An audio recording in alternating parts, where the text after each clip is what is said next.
பார்த்துட்டு இருக்கிற யாருன்னு கைஸ் நீங்கள் பார்க்குறது யாருன்னு தெரியல, ஒரு பைத்தியம்.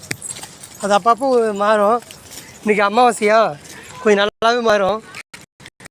இதுதான் அப்படியே ஒரு திடீர்னு சிரிக்கும் பாருங்கள், திடீர்னு முறைக்கும்.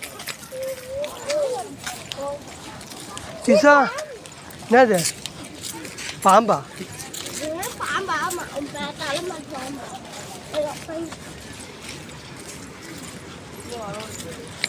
என்ன பார்க்குறது? இங்கே என்ன இருக்குது?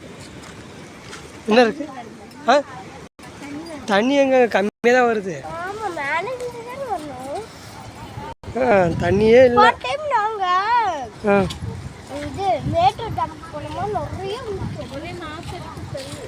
மீன் மீன்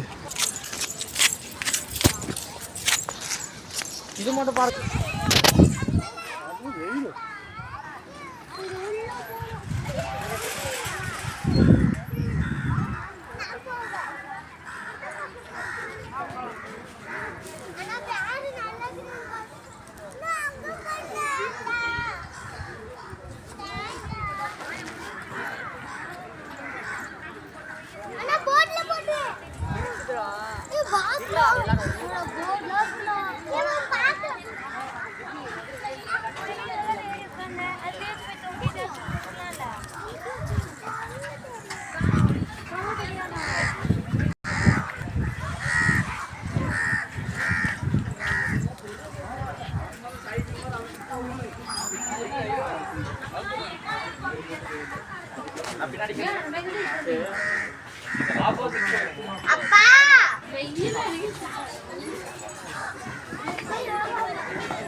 போலாமா?